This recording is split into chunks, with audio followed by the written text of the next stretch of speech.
નમસ્કાર મિત્રો, સ્વાગત છે બધા મિત્રોનો અમારી યુટ્યુબ ચેનલમાં। હું છું આપનો મિત્ર ભાવિક વઘાસિયા।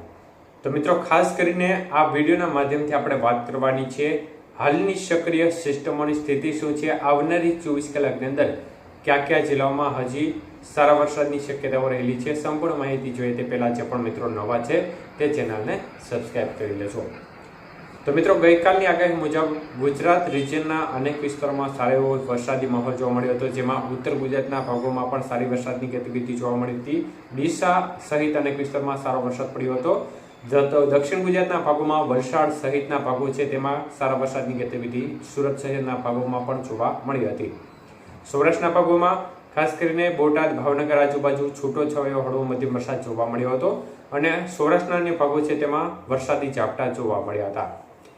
ત્યારે મિત્રો, ખાસ કરીને મધ્ય પૂર્વ ગુજરાતના ભાગોમાં પણ છૂટીછવાયા વરસાદની ગતિવિધિ ગઈકાલે જોવા મળી હતી। ત્યારે આવનારી 24 કલાકની અંદર વરસાદની ગતિવિધિ વિશે વાત કરીએ તે પહેલા સિસ્ટમની સ્થિતિ જોઈ લે તો મિત્રો, સિસ્ટમ અત્યારે ખાસ કરીને રાજસ્થાન નજીકવાળી સિસ્ટમ છે તે હવે નબળી પડી અને એક નબળું યુએસસી તરીકે જોવા મળી રહી છે। અન્ય તરફ બંગાળની ખાડી તરફથી આગળ વધી રહેલી સિસ્ટમ હાલ ઝારખંડ અને તેને લાગુ પશ્ચિમ બંગાળના ભાગો નજીક છે અને હવે આ સિસ્ટમ છે તે મજબૂત બની અને ડિપ્રેશનમાં ફેરવાઈ ગઈ છે અને સિસ્ટમ આવનારી 24 કલાકની અંદર ફરી એકવાર નબળી પડશે અને વેલમાં લો પ્રેશરમાં ફેરવાઈ જશે।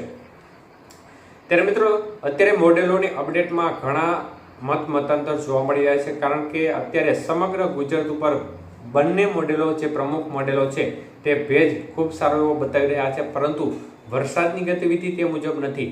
હાલની અપડેટ મુજબ જોવા જઈએ તો અમેરિકન મોડેલ 16 તારીખે ગુજરાત અને સૌરાષ્ટ્રના ભાગો, એમાં ખાસ કરીને દક્ષિણ ગુજરાત અને સૌરાષ્ટ્રના ભાગોમાં ખૂબ જોરદાર ભેજ, મતલબ કે 90% ઉપરનો ભેજ બતાવી રહ્યો છે। જો જ્યારે પણ આ પ્રકારની સ્થિતિ બનતી હોય છે તો આ સંજોગો દરમિયાન જોરદાર વરસાદ જોવા મળતો હોય છે। તો અમેરિકન મોડેલ છે તે આ પ્રકારની સ્થિતિ 16 તારીખે બતાવી રહ્યું છે, એટલે આપણે 16 તારીખે જોવું રહ્યું કે આ મુજબ થાય છે કે નહીં, કારણ કે આ વખતે જે પ્રકારે મોડેલો બતાવી રહ્યા છે તે પ્રમાણે હકીકતમાં એવું બનતું નથી અને સેટેલાઇટમાં જે પ્રકારે સ્થિતિ હોય છે તેવી સ્થિતિ મોડેલોમાં હોતી નથી, એટલે મતાંતર ખૂબ જોવા મળી રહ્યા છે, મોટા વેરિએશન જોવા મળી રહ્યા છે। ત્યારે મિત્રો, આજથી વરસાદની ગતિવિધિ છે તે આજનો દિવસ બાદ આવતીકાલથી થોડો ઘટાડો થવાની શક્યતાઓ છે, પરંતુ જો અમેરિકન મોડેલ મુજબ રહેશે તો 16 તારીખે સારી શક્યતાઓ બનશે। તો આપણે આશા રાખીએ કે એ મુજબ બને। તો હાલની વરસાદની ગતિવિધિ વિશે વાત કરીએ તો આવનારી 24 કલાકની અંદર ઉત્તર ગુજરાતના રાજસ્થાનને લાગુ બોર્ડર કાંઠાના વિસ્તારો છે તેમાં હળવો મધ્યમ વરસાદ જોવા મળે તેવી પૂરેપૂરી શક્યતાઓ દેખાઈ છે અને ઉત્તર ગુજરાતના ભાગોમાં છૂટોછવાયો વરસાદી માહોલ જોવા મળશે।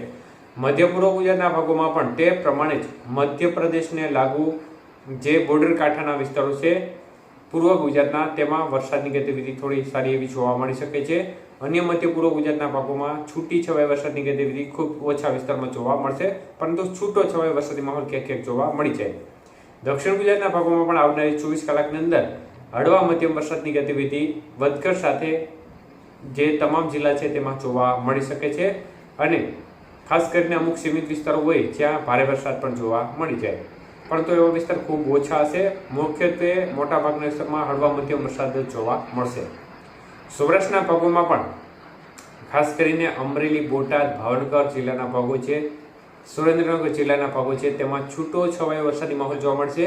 અન્ય ભાગો છે સૌરાષ્ટ્રના, તેમાં છૂટાછવાયા ઝાપટા સ્વરૂપે વરસાદની ગતિવિધિ જોવા મળે તે પ્રકારની સંભાવનાઓ દેખાઈ રહી છે। કચ્છના ભાગોમાં પણ પૂર્વ ગુજરાતના ભાગોમાં થોડી સંભાવનાઓને બાદ કરતા અન્ય કચ્છના ભાગો છે તેમાં પણ છૂટાછવાયા ઝાપટાનું પ્રમાણ જોવા મળે તે પ્રકારની શક્યતાઓ દેખાઈ રહી છે। તો મિત્રો, ખાસ કરીને ઝારખંડ અને તેને લાગુ પશ્ચિમ બંગાળવાળી સિસ્ટમ છે તે ગુજરાતને અસર કરતા રહેવાની નથી। એ સિસ્ટમથી ગુજરાતને મોટો લાભ મળવાનો નથી, એટલે એ સિસ્ટમ અત્યારે આ માહિતી માટે જ અપડેટ આપી છે, બાકી એ સિસ્ટમથી આપણે કોઈ મતલબ રાખવાનો નથી। ગુજરાત માટે અત્યારે જે યુએસસી છે તેનાથી થોડી વધઘટ સાથે વરસાદની ગતિવિધિ અત્યારે જોવા મળી રહી છે।